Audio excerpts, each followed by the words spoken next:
Bueno, queridos seguidores de Mindalia, una vez más os habla vuestro amigo Carlos González Delgado. Seguimos comentando esta maravillosa obra de Viktor Frankl, La presencia ignorada de Dios, psicoterapia y religión, de la editorial Herder. Recomiendo la compra y lectura de este maravilloso libro, ¿eh?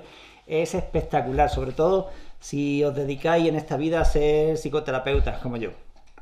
Bueno, el capítulo 5 del libro habla de la trascendencia de la consciencia. Dice: toda libertad tiene un de qué y un para qué. De qué soy libre y para qué soy libre, ¿verdad? ¿De qué es libre el hombre? De ser impulsado. Su yo tiene libertad frente a su ello. ¿Para qué el hombre es libre? Para ser responsable. La libertad de la voluntad humana consiste, pues, en una libertad de ser impulsado para ser responsable. Soy libre de ser impulsado para ser responsable. ¿Para qué? Para tener conciencia. Habla Maria von Ebner-Eschenbach. Dice: sé dueño de tu voluntad y siervo de tu conciencia. Sé dueño de tu voluntad y siervo de tu conciencia. ¡Qué bello! Soy dueño de mi voluntad y siervo de mi conciencia. Dueño de mi voluntad, lo soy ya por el hecho de ser hombre, pero se nos ha olvidado. Libre, plenamente responsable. Siervo de mi conciencia. La conciencia tiene que ser algo que esté por encima del hombre. Si no, hago lo que me da la real gana, ¿verdad? Solo podré ser siervo de mi conciencia si entiendo esta última como un fenómeno que trasciende mi mero ser hombre, y por tanto me comprendo a mí mismo.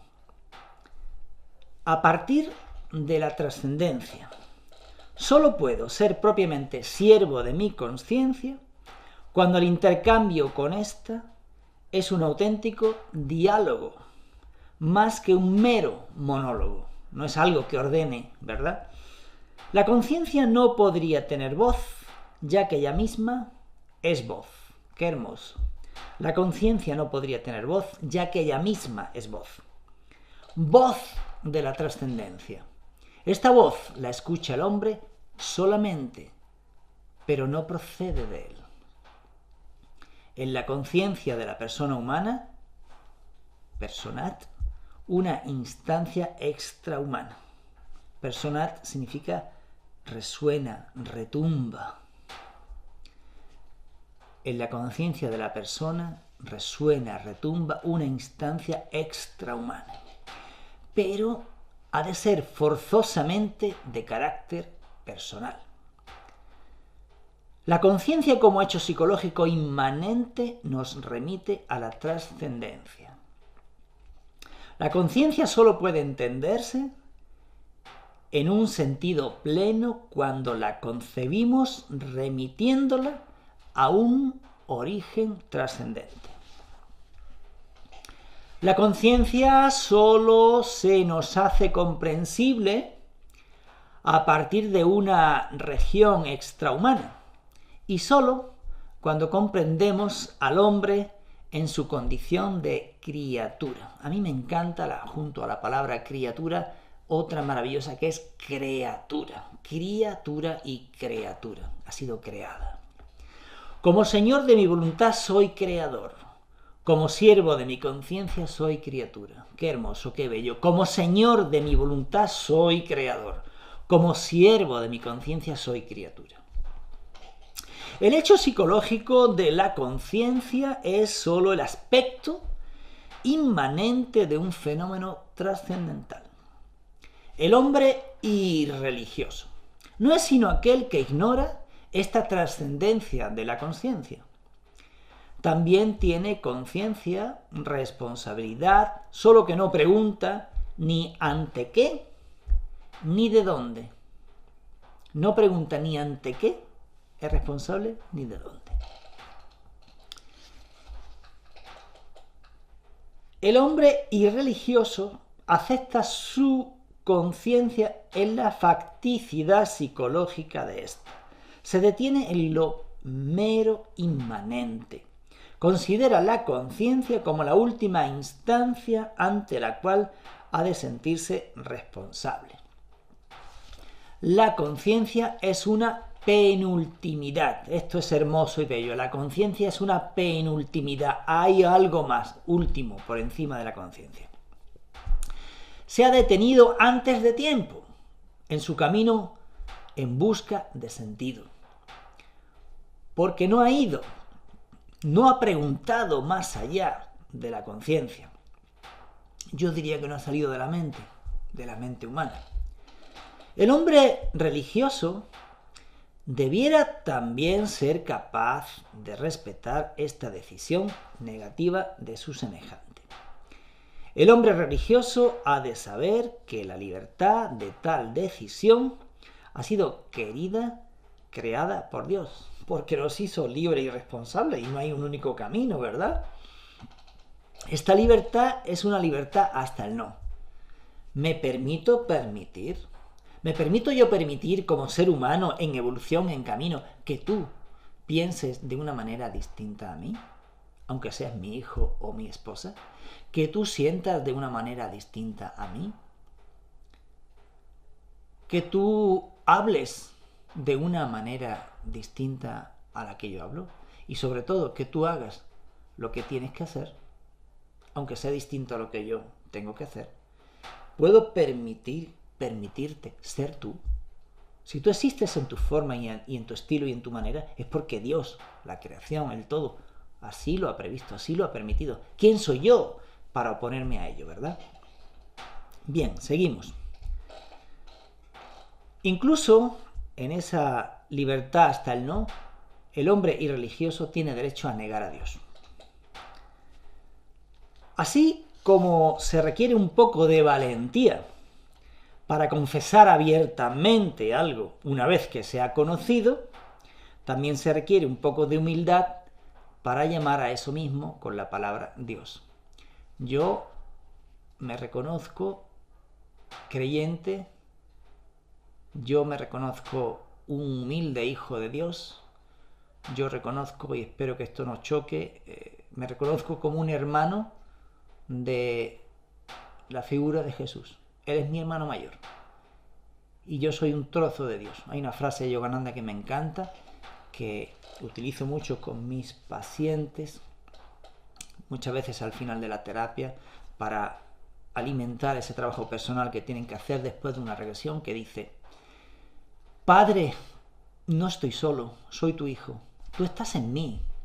Ordeno a tu poder que mora en mi interior, que cauterice los surcos en las células de mi cerebro, yo añado en mi corazón, en cualquier otra parte del cuerpo, en los que se asientan los malos hábitos y las tendencias negativas heredadas o aprendidas del pasado, que han hecho de mí un títere en manos del destino o de fuerzas ajenas a mí.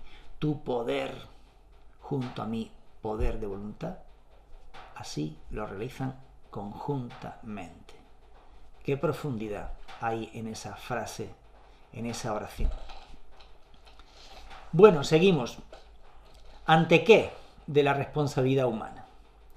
El planteamiento ético de esta cuestión se convierte en religioso. Es el origen de la conciencia.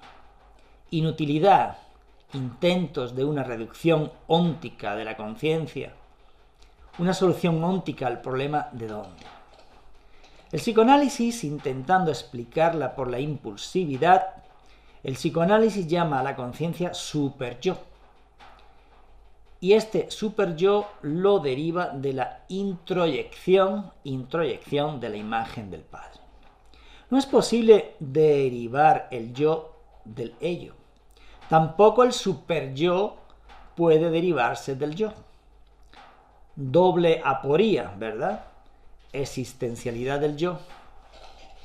Y ser responsable existencial del hombre jamás puede reducirse a su ser impulsivo. Si no, no seríamos responsables. El concepto de los impulsos del yo es más bien una idea llena de contradicciones. El yo nunca puede ser el yo nunca puede ser su propio legislador ético.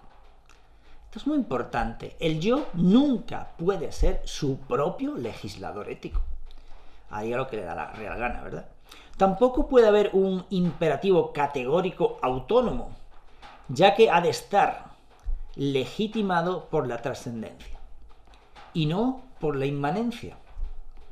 El yo es fundamentalmente ser responsable. El ello es ser impulsivo, la gran diferencia entre el yo y el ello, ¿verdad? Ser libre es poca cosa, sin un ¿para qué? ¿Para qué soy libre? Ser responsable tampoco lo es todo, sin un ¿ante qué soy responsable? Si yo me lo guiso, yo me lo como Juan Palomo, pues ninguna de las dos cosas valen para nada, ¿verdad? Bien, del mismo modo que de los impulsos ello no puede derivarse la voluntad, yo, tampoco del querer puede derivarse el deber, super-yo. Dice Goethe, todo querer solo es un querer precisamente porque debiéramos. Todo querer solo es un querer precisamente porque debiéramos. El deber precede ontológicamente al querer. El deber precede ontológicamente al querer. ¿Ante qué? De toda responsabilidad precede a la responsabilidad misma, el ante qué. Ningún superyo, ningún ideal del yo podría tener efecto si se tratara únicamente de mi propia invención. El psicoanálisis afirma el yo se saca a sí mismo de la ciénaga del ello aniéndose al mechón del superyo. Yo no tengo cabello, pero imaginaros que tengo pelo y me levanto a mí mismo, ¿verdad? De esa ciénaga. Dios no es una imagen del Padre, sino el Padre de una imagen de Dios. Dios no es una imagen del Padre, sino el Padre de una imagen de Dios. El Padre solo es el primero ontogenética, biológica y biográficamente, pero Dios es el primero ontológicamente. Pasamos ahora al capítulo 6. Religiosidad inconsciente. Qué bello, ¿verdad? Hecho fenomenológico primario. Ser consciente y ser responsable. Ser consciente del tener responsabilidad. Segunda fase. Añadir lo espiritual a lo psíquico. También dentro del inconsciente. Logos inconsciente.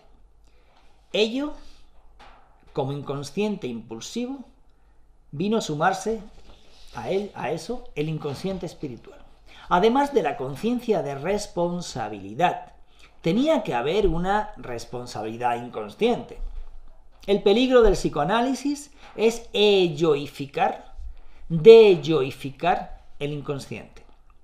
El hombre no se le presenta ya como un ser exclusivamente racional. En una tercera etapa, la religiosidad inconsciente es un estado inconsciente en relación a Dios. Con el descubrimiento de la espiritualidad inconsciente aparece el yo, lo espiritual, detrás del ello, el inconsciente. Con el descubrimiento de la religiosidad inconsciente se hace visible todavía detrás del yo inmanente el tú trascendente. Fe inconsciente en el hombre, incluida en su inconsciente trascendental. Una tendencia inconsciente hacia Dios, hacia la verdad. La presencia ignorada de Dios, que es el título del libro.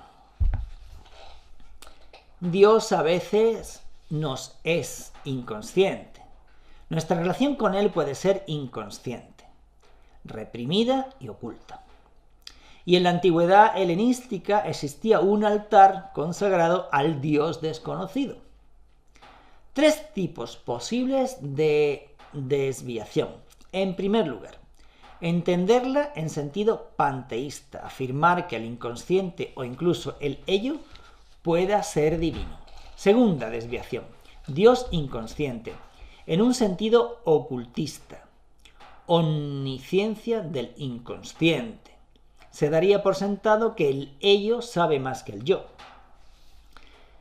Ninguna ciencia, como óptica que es, puede juzgar sus resultados y prever las consecuencias de estos sin abandonar su propio terreno, el terreno óptico, y someterse a una verificación ontológica que va más allá. Desviación, la tercera, y la más importante. El inconsciente no solo no es divino, y ni siquiera omnisciente, sino que en la medida en que encierra una relación inconsciente a Dios, no es un algo por sí mismo, no es un ello independiente. El gran error de Jung fue elloificar la religiosidad inconsciente. Jung situó la religiosidad inconsciente en el ello. El yo no es responsable de lo religioso. Según Jung, hay en mí un algo, un ello religioso. No es que yo sea religioso. Ello, ese algo, me impulsa, por tanto, hacia Dios. No soy yo quien se decide por Dios. La religiosidad inconsciente se halla muy lejos de representar para Jung una decisión personal del hombre, más bien es un suceso colectivo, típico, incluso arquetípico. Bueno, estoy hablando de Jung o de Jung, ¿vale? Diré Jung porque es más conocido como Jung. Para Jung, y supongo que es su pronunciación correcta, para Jung la religiosidad inconsciente es algo esencialmente impulsivo. Habla de un autor que se llama Banzinger. Dice, podemos hablar de un instinto o impulso religioso como hablamos de un impulso sexual o agresivo. La verdadera y auténtica religiosidad no tiene carácter impulsivo, sino decisivo. Me decido, no soy impulsado. Porque la religiosidad o es existencial o no es en absoluto. Para Jung, Freud, el inconsciente es un algo que determina a la persona. Para nosotros, el inconsciente trascendental no es un inconsciente determinante, sino existente. Quiero hablar de la diferencia que habría entre condicionante y determinante. Un condicionante es algo que nos obliga a algo, ¿verdad? Estamos muy condicionados, estamos muy limitados, pero no determinados, no totalmente. Hay en última instancia esa libertad y esa responsabilidad del ser humano que te hace trascender esos condicionantes. Es verdad que estamos muy condicionados, pero nunca, nunca determinados, ¿vale? Bien. Jung dice, entiende por arquetipos una cualidad o condición estructural propia de la psiquis que a su vez está ligada de algún modo al cerebro. La religiosidad se convierte por completo en algo perteneciente a lo psicofísico humano. Pero para Jung, los arquetipos religiosos no son sino imágenes impersonales de un inconsciente colectivo. A nuestro juicio, la religiosidad no puede ser innata al no estar encadenada a lo biológico. Estas protoimágenes religiosas no son en manera alguna arquetipos latentes en nosotros, que se nos transmiten de modo biológico, sino imágenes recibidas por tradición de nuestro correspondiente medio religioso. Este mundo de imágenes no es por consiguiente innato en nosotros, sino que somos nosotros los nacidos en él, en ese mundo. La auténtica y primordial religiosidad no tiene, por tanto, absolutamente nada que ver con una religiosidad arcaica. Por más que sea infantil y en este sentido ingenua, de ningún modo puede calificarse de primitiva o arcaica con el significado que a estos términos atribuye Jung. El análisis existencial, hoy no le damos ya más vueltas al problema del futuro de una ilusión.